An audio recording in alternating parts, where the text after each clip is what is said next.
오늘 새벽에 우리에게 주신 하나님의 말씀은 구약성경 이사야 44장 1절로 8절까지의 말씀입니다. 구약성경 이사야 44장 1절로 8절의 말씀을 저와 여러분이 한 절씩 교독하신 후에 마지막 절은 합독하시도록 하겠습니다. 나의 종 야곱, 내가 택한 이스라엘아, 이제 들으라. 너를 만들고 너를 모태에서부터 지어낸 너를 도와줄 여호와가 이같이 말하노라. 나의 종 야곱, 내가 택한 여스루나 두려워하지 말라. 나는 목마른 자에게 물을 주며 마른 땅에 시내가 흐르게 하며 나의 영을 내 자손에게 나의 복을 내 후손에게 부어주리니 그들이 풀 가운데서 솟아나기를 시냇가의 버들같이 할 것이라. 한 사람은 이르기를 나는 여호와께 속하였다 할 것이며 또 한 사람은 야곱의 이름으로 자기를 부를 것이며 또 다른 사람은 자기가 여호와께 속하였음을 그의 손으로 기록하고 이스라엘의 이름으로 존귀 여김을 받으리라. 이스라엘의 왕인 여호와가 이스라엘의 구원자인 만군의 여호와가 이같이 말하노라. 나는 처음이요 나는 마지막이라. 나 외에 다른 신이 없느니라. 내가 영원한 백성을 세운 이후로 나처럼 외치며 알리며 나에게 설명할 자가 누구냐 있거든 되릴과 장차 우리를 그들에게 알릴지어다. 너희는 두려워하지 말며 겁내지 말라. 내가 이로부터 너희에게 듣게 하지 아니하였느냐 알리지 아니하였느냐. 너희는 나의 증인이라. 나 외에 신이 있겠느냐. 과연 반석은 없나니 다른 신이 있음을 내가 알지 못하느냐. 아멘. 그들이 풀 가운데 솟아나기를 시냇가에 버들같이 할 것이라. 아멘. 오늘 본문에 기록되어져 있는 이사야 44장 4절의 말씀이 사랑하는 우리 시냇가 푸른나무 교회 모든 성도님들에게, 그리고 오늘 인터넷과 모바일로 예배드리는 모든 성도들에게 함께 하시기를 소망합니다. 이 말씀은 정말 주님께서 우리에게 주시는 비전과 희망이 담겨져 있는 말씀입니다. 시냇가의 버들, 정말 그 버들은 어느 곳에 가서 박혀도 죽지 아니하고 그 뿌리가 땅에 닿기만 하면 살아나는 아주 강력한 생명력을 가지고 있습니다.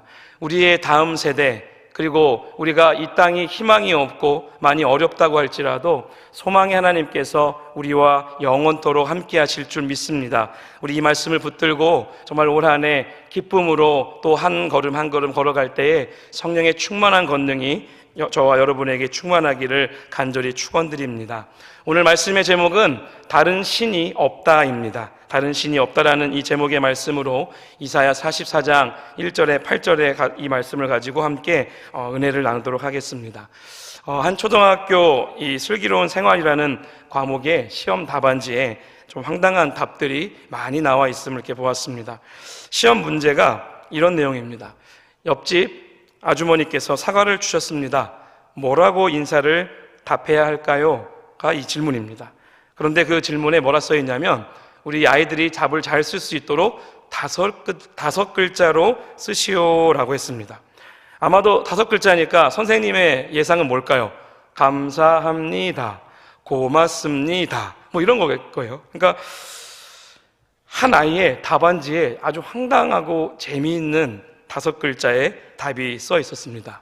뭐 이런 걸 다. 네. 재미있으시죠? 또 있습니다. 부모님은 우리를 왜 사랑하실까요? 라는 문제였습니다. 여러분 어떻게 대답하시겠습니까? 당연히 뭐 엄마 아빠니까 당연히 뭐 이렇게 쓸 거 아닙니까? 그런데 이렇게 써 있었다고 합니다. 그러게 말입니다. 그러니까 이뿐 아닙니다. 이렇게 가만히 보면요, 요즘 학생들이 숙제가 잘 해결되지 않으면요, 그것을 이제 네이버나 뭐 구글이나 이런 데 막 서칭도 하고, 특별히 네이버 같은 경우에는 수많은 아이들이 거기다가 질문을 올립니다. 한 학생이 인터넷 사이트에 이런 질문을 올렸더라고요. 안녕하세요. 저는 큰별초등학교 4학년 3반 23번 허한나라고 합니다. 우리 선생님께서 숙제로 북극에 사는 동물 5마리 이름을 써오라고 하는데 저는 북극곰과 펭귄밖에 모르겠어요. 나머지 3마리 동물에 대해서 아시는 분은 친절하게 답변해 주시면 감사하겠습니다. 이런 질문이 올라온 거예요. 그랬더니 여기에 이런 대답이 왔습니다. 저도 보고 너무 웃겼는데 북극곰 3마리, 펭귄 2마리. 그래서 5마리 된 거예요. 어쨌든 답은 맞지 않습니까? 참 많은 허를 찌르는 기발하고 황당한 대답들이요, 참 비일비재합니다. 우리 교회학교 사역자들이 사역하다 보면 초등학생부터 정말 청소년에 이르기까지 질문과 답이 너무도 다르게, 그리고 말한 것과 너무 다르게 살아가는 그런 모습들을 보면서 참 황당할 때가 많은 때가 있습니다. 문득 아이들의 순수하고 기발하고 이러한 대답들이 정말 웃음을 자아냅니다. 어떻게 보면 우리의 인생길에서 많은 이해할 수 없는 문제들과 황당함에 대해서 생각을 저는 해보게 되었습니다. 곰곰이 생각해 보니까 우리의 삶 속에, 또 저의 삶 속에 사라져가는 순수함과 점점 더 견고해져가는 고정관념이 기발하고 황당한 대답들에 대해 불편함을 느끼고 있다는 것을 저도 모르게 느꼈습니다. 선생님이 오죽해서 잘 못 가르쳤으면 저런 말을, 아니 부모님이 얼마나 못 가르쳤으면, 행동했으면 저런 말을 할까, 그런 생각을 해보게 되었습니다. 오히려 이런 기발하고 황당한 대답들이요, 원래 걸어가는 이 편안한 길들을 방해하는 방해물 정도로 생각하게 된다는 것입니다. 그런데 여러분, 그거 아십니까? 물은 고여 있으면 어떻게 될까요? 반드시 썩어버립니다. 고인물이 썩지 않으려면 그 고인물을 흘러 넘치게 해야 됩니다. 아니면 그 고인물을 어떻게 합니까? 퍼내버리고 새 물을 매일같이 담아주어야 합니다. 요즘 반세기를 지난 교회, 다시 말해 전통적인 교회들이 많은 딜레마에 빠지고 있습니다. 그래서 교세 증가가 어떻게 될까요? 대부분 평균적으로 그 증가가 이미 멈추었습니다. 인구 절벽 시대다, 이것도 문제가 있겠지만 이미 이 교회는 교세 증가가 멈춘 지 오래되었습니다. 그런데 그런 교회들을 가만히 들여다보면요, 전통이라는 틀, 고전관념이라는 것 때문에 다른 기발하고 창조적인 그러한 사역들을 많이 못하고 있다는 것입니다. 현실을 딜레마라고 하지만 아직까지 이 현실을 심각한 위기라고 생각하지 않기 때문에 이 고인물을 새롭게 하고자 하는 의지가 전혀 느껴지지도 않고 여전히 약하게 보여지는 것입니다. 이쯤 정말 성경에서 우리에게 들려주는 하나님은 어떠한 분일까라는 생각을 하게 됩니다. 모세오경, 창세기부터 신명기에 이르기까지 이 5권의 책에 들려주는 일관된 하나님의 축복관이 있습니다. 그것이 무엇이냐면 신명기적 축복관이라는 내용인데, 이것은 한마디로 무엇이냐면 하나님께 순종하면 축복을 받고 하나님께 불순종하면 뭐를 받습니까? 저주를 받는다라고 말할 수 있습니다. 그런데 이 축복관은요, 지금까지도 이스라엘이라는 나라의 정신적인 맥을 이루어주는 축복관입니다. 그렇다면 우리 하나님은 정말 이렇게 수학 공식처럼 순종하는 자에게만 복을 주시고 불순종하는 자에게는 저주만 주실까요? 만약 그렇게 고정된 하나님이라면 과연 이 땅에 순전한 축복의 수혜자들이 몇이나 있고 정말 저주에서 예외될 자가 몇이나 될까요? 그런데 바로 오늘 본문 속에서 이 신명기적 축복관을 완전히 깨어버리는 내용이 바로 이사야 44장 1절로 8절까지의 말씀입니다. 한마디로 이 신명기적 축복관이라는 이 틀의 고정관념에 딱 살아가면 황당한 하나님을 이 본문 속에서 만나게 되는 것입니다. 저는 이 본문을 볼 때마다 기가 막힌 하나님이라는 생각을 해봅니다. 기가 막히신 하나님. 이사야라는 선지자, 이 대선지자는 어떻게 보면 불순종한 이스라엘이 하나님의 심판으로 바벨론 포로로 지금 잡혀있는 순간이지만, 그럼에도 불구하고 하나님께서는 어떻게 하십니까? 여전히 그들을 사랑하셔서 구원할 것을 예언하고 있다는 것입니다. 다시 말해서 내버려야 할 자는 어떻게 보면 다 버려져야 되는데 하나님께서는 어떻게 하시겠다는 거예요? 사랑하시겠다라고 말씀하시는 것입니다. 법대로 처벌받아야 될 이 자들을 법대로 처벌하지 않고 가슴에 품겠다라고 말씀하시는 것입니다. 배반한 사람은 어떻게 합니까? 내쳐야 합니다. 그런데 그 배반한 사람을 어떻게 합니까? 오히려 사랑의 대상으로 삼겠다라는 것입니다. 한마디로 신명기적인 축복관을요, 그 틀을 완전히 깨뜨리시는 하나님의 모습을 발견하는 본문입니다. 그런데 바로 이런 황당한 하나님 때문에 우리에게 무엇이 있습니까? 희망이 있는 것입니다. 소망이 있는 것입니다. 오늘 이 본문을 통해서 그 기가 막힌 하나님을 만나고자 합니다. 바로 이 새벽, 오늘 신년 첫 해 새벽 예배 가운데 주시는 이 말씀을 통해서 기가 막히신 하나님을 만나며 저와 여러분이 마음 깊은 곳에서 만나야 될 하나님의 은혜가 어떠한 것이고 하나님께서 허락하시는 축복이 어떠한 것이는지 깨닫기를 소망합니다. 오늘 이 시간 어쩌면 내 안에 고정관념으로 사로잡혀 있는 모든 틀들을, 내 안에 있는 마음의 틈들을 완전히 깨시고 복음의 은혜로 다가가는 성령의 소리를 듣는 시간이 되기를 간절히 소망합니다. 첫째로, 하나님은요, 우리를 어떻게 하십니까? 항상 부르십니다. 내 아들아, 내 딸아, 나의 사랑하는 자녀들아, 부르시면서 정말 기막히신 하나님을 소개하고 계십니다. 그 내용이 바로 오늘 본문 44장 1절과 2절의 말씀입니다. 이 1절과 2절의 말씀에는요, 하나님께서 이스라엘 백성들을 뭐합니까? 이제 들으라, 쉐마 이스라엘, 그 하나님께서 우리를 부르고 계십니다. 그런데 사람들이 이름을 부르는 것과 하나님이 우리를 부르는 것은요, 근본적으로 차이가 있습니다. 사람들이 이름을 부르는 것은요, 누군가를 그냥 단순히 뭐 하는 거예요? 찾기 위해서입니다. 그런데 하나님이 우리를 부를 때는요, 우리의 존재를 확인시켜 주려고 우리의 이름을 부른다는 거예요. 신영아, 하나님이 이 이름을 불렀다는 것은요, 이신영이라는 그 존재를 뭐 하는 거예요? 다시 한번 확인시켜 주시는 그 작업을 하고 계시는 것입니다. 독일 히틀러에 대항한 고백교회의 운동에 참여했다가 감옥에 1945년 4월에 갇혀서 결국에 세상을 떠난 디트리 보네퍼, 그는 나는 누구인가라는 시를 남겼습니다. 그 시에서 저자는 자신이 처한 이 상황들을 바라봅니다. 그런데 남들이 바라보는 모습과 그 자신이 바라보는 자신의 모습을 대비하여서 설명합니다. 어떻게 보면 남들은 자신의 모습을 성에서 나오는 영주처럼 확고하고 때로는 승리만을 아는 수사 같다라고 말을 합니다. 그러나 보네퍼 자신은요, 불안하고 여전히 약하며 살고 싶어 몸부림치며 사소한 굴욕에도 참지 못하고 석방되기만을 기다리다가 모든 일에 지쳐버린 자신을 드러냅니다.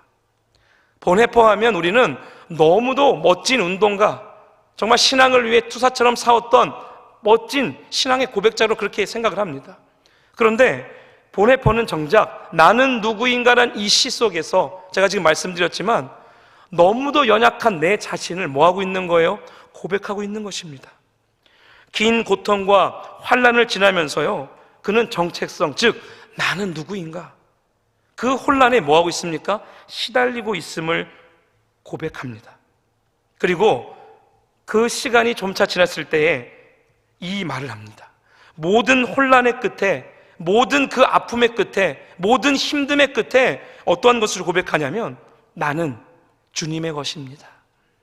여러분, 정말 너무 힘들고 어렵고 죽음이 그 코앞에 있을 때에 보네퍼는 그 마지막 순간에 자신의 모든 것을 솔직히 고백하고 마지막으로 만난 그 하나님께 나는 누구의 것이라고요? 주님의 것입니다. 지금 이스라엘은요, 바벨론에 완전히 패망하여서 멸망한 상태라는 것을 기억해야 하나님의 이름 부름의 의미를 제대로 이해할 수 있다는 것입니다. 그러니까 하나님께서는요, 절망적인 인생들의 이름을 부르시면서 여전히 두드리고 계시는 거예요. 그러면서 그 하나님의 새로운 계획과 그 계획의 실천을 뭐 하는 것일까요? 다짐시키는 것입니다. 이것을 오늘 본문 나의 종 야곱과 나의 택한 이스라엘아, 여러분, 이 이름을 부름을 통해서 우리는 그것을 깨닫게 되는 것입니다. 야곱이라는 이름은 무엇입니까? 하나님 말씀으로 변화되기 전에 타락하고 분패한 본성을 나타내는 이름이 바로 여기 본문에서 야곱이에요. 반면 이스라엘은 어떻습니까? 말씀 앞에 거꾸러져 그 야곱은 죽고 하나님의 사람으로 만들어진 거룩한 본성을 나타내는 이름이 바로 이스라엘입니다. 이스라엘 자손들이 망한 이유는 앞서 살펴보신 것처럼 이스라엘이 되지 못하고 여전히 누구처럼? 야곱처럼 남아 있었기 때문에 멸망당한 것입니다. 사람들은 자기를 부인하는 것을요, 그 어떤 것보다도 싫어합니다. 자기 정욕대로 살아도 모자른데 정말 쉽게 자기 정욕을 죽일 수 있겠습니까? 오죽했으면 예수님도 우리 기질을 못 바꾸신다라는 그런 말들을 어떻게 우리는 막 하지 않습니까? 그래서 이스라엘 자손들이 말씀으로 변화되지 못하고 여전히 야곱, 옛사람으로 남아있으니까 하나님의 도움을 받지 못해 강대국에게 패망하게 된 것입니다. 그런데 바로 그 자리에서 하나님께서는 무엇을 하십니까? 우리는 불순종했기 때문에 저주를 받아 마땅합니다. 그런데 나의 종 야곱, 나의 택한 이스라엘아, 이렇게 지금 부르고 계시는 거예요. 이것은 이스라엘 자손들이 연약하고 타락한 본성을 가질 수밖에 없다는 것을 하나님께서 뭐 하시는 거예요? 인정해 주시는 거예요. 야곱이라고 부르시고 이스라엘이라고 부르는 그 이유는 여전히 너는 야곱이야. 그런데 너가 이스라엘로 변화될 것을 나는 믿어. 왜냐하면 내가 사랑하는 민족, 나의 사랑하는 자녀이기 때문에 너가 실패할지라도, 너가 도망갈지라도 너는 여전히 어디 안에 있어? 하나님의 울타리 안에 있다라는 것을 우리 주님은 말씀하시는 것입니다. 여러분, 오늘 본문의 44장 2절 말씀에 보면요, 야곱같이 못난 자를 당신이, 우리 하나님이 친히 만드셨다고 이야기하십니다. 그 만든 사람을 우리 하나님이 뭐 하십니까? 돕겠다라고 말씀하시는 거예요. 그러면 심지어 2절 하반부에 뭐라고 얘기하십니까? 이스라엘을요, 여수르나 하고 부르십니다. 여수르는요, 신명기 32장에서 33장에 이른 이스라엘이 광야에서 막 헤매고 있을 때에 하나님이 부르신 너무도 사랑스러운 이름입니다. 그러니까 이스라엘의 애칭이 무엇입니까? 여수른이에요. 이렇게 하나님께서는요, 하나님을 잊고 자기 마음대로 살아가는 이 백성들에게 다시 말해서 신명기적인 축복관을 갖고 있는 저주받아 마땅한 이 존재들을 뭐 하는 거예요? 도와주시겠다라고 말씀하시는 것입니다. 아무리 배은 망덕한 자라 할지라도 그 이름을 부르시면서 여전히 우리 하나님은요, 두려워하지 마라, 애칭까지 부르셨죠. 그 애칭이 뭐라고요? 여수르나. 우리 막 그러잖아요. 우리 자녀들 보면 아유, 이런 귀염둥이, 못난 놈 떡 하나 더 줘야겠다. 네, 그 안에 뭐가 들어있습니까? 정말 사랑이 들어있거든요. 그 사랑이 들어있어요. 제가 고등학교 2학년 때 정말 잠이 많잖아요. 그럼 아버지가 귓가에 대고요, 시를 외우셨어요. 늘 시를 외우세요. 길가에 그 시가 뭐냐면, 갑자기 기억이 안 나. 그 고등학교 2학년 때 길가에 이 아이가 쟤를 넘어갔고요, 물을 뜨러 가야 되는데 그 물은 언제 뜨러 가냐고 이 시를 이렇게 늘 외워주셨어요. 그러면서 혼을 안 내시더라고요. 혼을 안 내시고 그 시 하나 읽고 방을 조용히 나가세요. 그런데 그게 반복이 되다 보니까, 야, 그래, 내가 저 쟤를 넘어가야 되는데, 고등학교 이 시절을 넘어가야 되는데 난 여전히 여기 누워서 지금 뭐 하고 있는 거지? 이제 내년이면 고3이 코앞인데 나 지금 뭐 하고 있는 거지? 그런 생각을 나도 모르게 하게 되더라고요. 그러면서 아버지의 사랑이 잔잔하게 느껴지는 거예요. 근데 그 잔잔한 사랑이요, 지금까지도 남아있어요. 무언가 여전히 잠을 못 자고 여전히 때로는 고민 때문에 막 이거 해야 되는데 저거 해야 되는데, 오늘 새벽 3시 반에 잠들었어요. 근데 눈 뜨니까 4시 40분이더라고요. 근데 너무 기분이 말끔해요. 1시간 조금 넘게 잔 거거든요. 근데 와서 갑자기 이 본문 말씀이 제 마음속에 오늘은 더 와닿는 거예요. 아이고, 신영아, 내가 너무 귀여워하는 내 아들아, 우리 하나님의 말씀이 막 들리는 거예요. 겟세마네 동산 안에서 정말 이 땀방울이 핏빛처럼 보일 때까지 기도하신 우리 예수님, 그 고난이 마음이 느껴지잖아요. 하나님, 아버지여, 이 고통이 정말 나에게 오는 게 너무 두려워서 이 잔을 옮겨달라고. 그런데 아버지가 원하시면 그 잔을 내가 그대로 받겠습니다. 우리 예수님도요, 그 고난이 얼마나 무섭고 두려운지를 그 자리에서 고백하시는 거예요. 아까 제가 설교 서두에 보네포 이야기 말씀드렸잖아요. 투사, 정말 히틀러에 반항한 최고의 목회자. 그런데 정작 그는 감옥에 뭐 했다고요? 나는 누구인가는 시를 통해서 나는 너무 두렵습니다. 나는 정말 두렵습니다. 그런데 마지막에 그의 고백이 나는 주님의 것입니다. 나는 너의 하나님이 되겠다.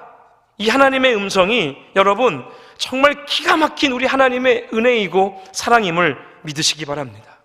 여전히 죄 많고 허물 많지만 우리 하나님은요, 주님하고 당신 앞에 다가오면 고집 많고 고집 세고 허물 많은 신영아 라고 부르시면서 다시 그 이름을 고쳐 부르십니다. 그래도 은혜 누릴 신영아, 축복받을 신영아, 이렇게 말씀하시는 거예요. 이런 틀을 깨시는 하나님의 부르심에 저와 여러분이 오늘 이 새벽 단단한 그 은혜를 받으시기 바랍니다. 두 번째로 하나님께서는요, 우리의 존재감을 확인시키시며 존재의식을 일깨워 주십니다. 그 본문이 이사야 44장 6절의 말씀입니다. 한번 다 같이 한번 읽어보겠습니다. 이스라엘의 왕인 여호와, 이스라엘의 구원자인 만군의 여호와가 이같이 말하노라. 나는 처음이요 나는 마지막이라. 나 외에 다른 신이 없느니라. 아멘이십니까? 아멘. 우리 이름을 부르시면서 여전히 존귀한 자로 세워주고 계신다는 거예요. 나중에 말씀하시죠. 마른 땅에 뭐가 흐르게 해요? 시내가 흐르게 하시는 분이라고 말씀하시면서 나 외에 다른 신이 없다라고 강력하게 말씀하시는 겁니다. 그 하나님께서 가란 자에게, 목마른 자에게 물을 내어준다고, 마른 땅에 시내가 흐르게 하겠다라고 증거하고 계십니다. 무엇보다 믿음으로 살아가는 자들에게 하나님의 영인 성령을 우리에게 베풀어 주시고 그 후손들에게 복이 무엇인지 깨닫게 하시겠다라고 말씀하시는 거예요. 4절 말씀에 그들이 풀 가운데 솟아나기를 뭐요? 시냇가에 버들같이 할 것이라, 이렇게 묘사하는 거예요. 어린 시절 어렵게 사셨던 한 장로님의 제가 간증을 들려드리고 싶습니다. 시골에서 서울로 올라와서요, 이 장로님이 너무 형편이 어려워서 중1 때부터 신촌에 정말 어느 부잣집 입주과외 선생님으로 입주해서요, 아르바이트를 가르쳤어요. 아르바이트로 학생을 가르친 거예요. 중학교 1학년 학생이 1학년과 4학년 아이를 가르치면서 뭐가 해결됐을까요? 신촌의 부잣집이니까 잘 공간과 숙식, 먹을 수 있는 것들이 다 해결된 거예요.